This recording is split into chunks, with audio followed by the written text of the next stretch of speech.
Sur quelle plateforme de réservation tu dois être présent aujourd'hui pour avoir un maximum de réservations? C'est ce qu'on va voir dans cet épisode et ça commence maintenant.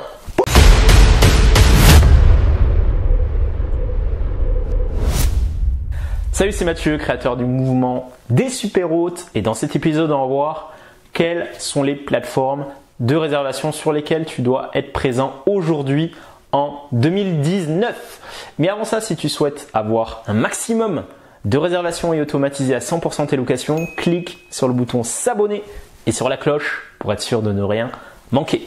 Alors juste avant, je voudrais faire un petit sondage.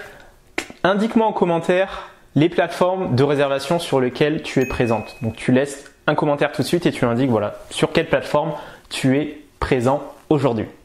Alors le problème c'est quoi? Le problème c'est que lorsque tu fais la location courte durée, si tu veux avoir plus de réservations, forcément, il va falloir que tu te mettes sur, on va dire, les plateformes clés. Et pour cela, dans cet épisode, je vais faire un petit comparatif justement des différentes plateformes pour te permettre d'avoir une vue un peu plus claire sur les avantages et inconvénients de telle ou telle plateforme, les commissions, comment est-ce que ça fonctionne. Enfin bref, ce qu'on va faire, c'est qu'on va basculer derrière l'écran. Je vais t'expliquer un peu tout ça. Et on se retrouve juste après. On y va, c'est parti. On se retrouve derrière l'écran, on va voir un petit comparatif des différentes plateformes. Donc là, on va faire un focus uniquement sur les frais propriétaires et frais voyageurs. Donc pour ce faire, alors, Booking.com, donc il y a uniquement des frais propriétaires, il n'y a pas de frais pour les voyageurs. Et en gros, sur cette plateforme, sur Booking.com, donc c'est une plateforme qui ramène beaucoup de trafic.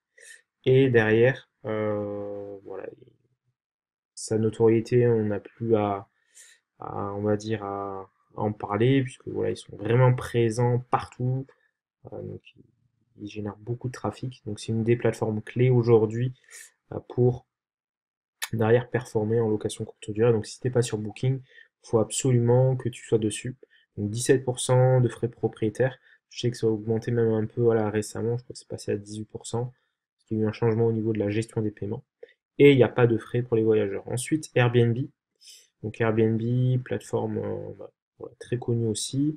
Donc on a des frais de propriétaire de 3 à 5%. Donc ça, voilà, ça varie, ça dépend.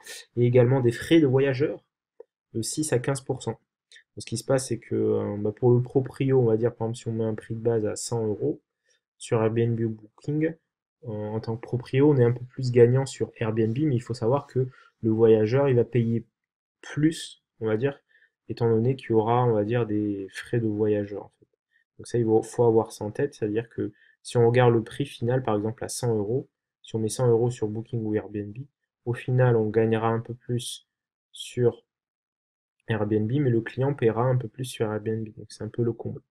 Donc ça, c'est une plateforme, voilà, qui est une des plateformes clés, pareil, comme Booking. Il faut vraiment être présent dessus. Ensuite, on va passer à Abritel, donc qui fonctionne, on va dire, généralement avec tout ce qui est location de vacances à la semaine, voilà, on va dire plutôt les locations pour plus vacances. Et on a des frais propriétaires de 249 euros par an, ou alors 8% de commission. Et ensuite, il y a des frais voyageurs qui vont de 5 à 12%. Donc là, pareil, Abritel, voilà, c'est une grosse plateforme pour avoir des réservations, style vacances. Donc, je te recommande de t'inscrire si tu n'es pas dessus. Mais voilà, si tu loues en mode business ou truc comme ça, voilà, Abritel, ça va pas forcément être pour toi. Ensuite, tu as TripAdvisor.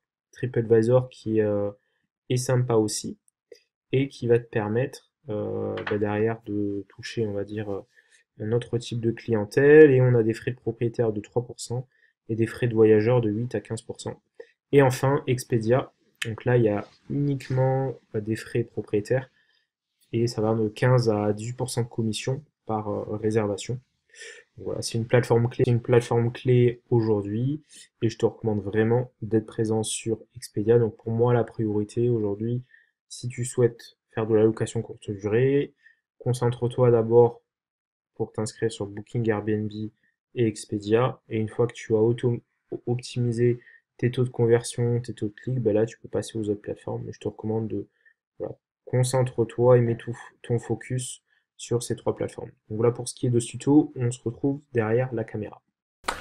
On a vu ensemble les différentes plateformes de réservation, on a vu un petit comparatif. Donc si toi aussi, tu souhaites avoir plus de réservations, il y a un lien qui se trouve dans la description pour rejoindre la prochaine conférence en ligne où je vais t'expliquer comment est-ce que tu vas pouvoir optimiser tes annonces sur ces plateformes de réservation. Donc pour ce faire, tu cliques sur le lien qui se trouve dans la description ou en haut ou en bas, enfin bref, je sais pas, si tu es déterminé, tu vas trouver, tu cliques sur le lien et on se retrouve lors de la conférence et je te dis à très vite lors de la conférence.